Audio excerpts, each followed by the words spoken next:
கோவை அன்னூர் அடுத்த வடக்கலூரைச் சேர்ந்தவர் மோகன், வயது 26. இவர் மீது போலீசில் 3க்கும் மேற்பட்ட வழக்குகள் உள்ளன. இவரது நண்பர்களும் அடிதடி வழக்கில் கைதாகி சிறையில் உள்ளனர். இதனால் சமீப காலமாக மோகன் மட்டும் தனியாக இருந்துள்ளார். தனது தோஸ்துகள் இல்லாமல் வாடி போனார். அடிக்கடி வீடு மற்றும் டாஸ்மாகே கதி என கிடந்துள்ளார். ஒரு கட்டத்தில் தோஸ்துகள் இல்லாமல் இவரால் இருக்க முடியவில்லை. தானும் ஜெயிலுக்கு போக வேண்டும் என திட்டம் போட்டார். சிறுமுகை அடுத்த வெள்ளிக்குப்பம்பாளையம் டாஸ்மாகுக்கு போனார். மூச்சு முட்ட மது குடித்துவிட்டு டாஸ்மாக் கடைக்கே தீ வைத்தார். டாஸ்மாக் ஊழியர்கள் சாதுரியமாக செயல்பட்டு தீயை அணைத்தனர்.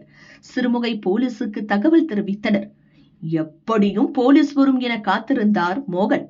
அவர் எதிர்பார்த்தபடியே போலீசார் கைது செய்து அழைத்து சென்றனர். ஜெயிலில் இருக்கும் தனது நண்பர்களை பார்க்க வேண்டும் என்பதற்காகவே டாஸ்மாகுக்கு தீ வைத்தேன். போலீஸ் எப்படியும் என்னை கைது செய்து சிறையில் அடைப்பார்கள் என தெரியும்.